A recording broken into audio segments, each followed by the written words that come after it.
My father's will gave me a DNA test with a note. The results will show which of my children deserves everything. I stood in the attorney's office, staring at the small white box in my trembling hands while my 3 siblings exchanged nervous glances. After 52 years of ruthless business success and emotional detachment, our father's final act was this parrot, turning his own children against each other with a simple cotton swab. The letter attached was brief. The results will show which of my children deserves everything. The others receive nothing. My sister Caroline immediately reached for the box. This is ridiculous. We all know I am the only one who looks like him. At 36, she'd spent her entire career in his company, sacrificing her own dreams to earn his approval. My brothers exchanged uneasy looks. James, the oldest at 38, had rebelled against our father since childhood, choosing art over business. Michael, 34, had played both sides. Pan, creative enough to be himself, practical enough to avoid our father's disappointment. Then there was me, Elizabeth, 30 and always the outsider. My mother died giving birth to me, and my father never forgave me for surviving when she didn't. While my siblings had memories of his rare moments of warmth, I had only his coldness. I am not doing this, James declared. He controlled us our entire lives. I won't let him control us from the grave. The attorney cleared his throat. I should mention the estate is valued at approximately $37 million. The deadline for submission is 30 days. The room fell silent. $37 million.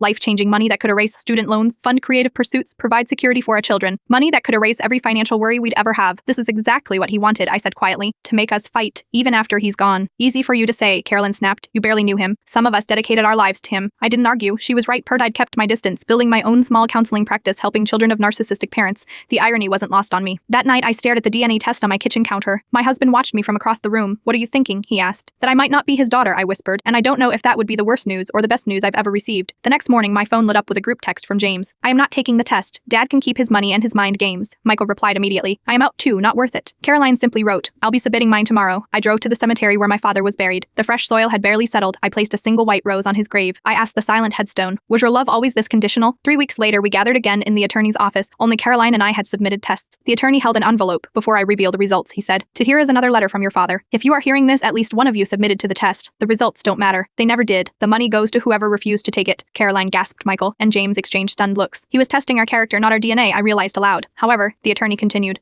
since all of you did not refuse, the estate will be divided equally with one condition. You must unanimously decide on a charitable foundation to receive half the total amount. On my way home, I received a text from James. He got us again, one last lesson. Our father's final manipulation had revealed something in each of us: bared the hunger for approval, the price of our principles, the wounds that never healed. Some legacies can't be measured in dollars. Some tests don't require DNA, and sometimes what we inherit isn't what we expected, but exactly what we need to finally break free.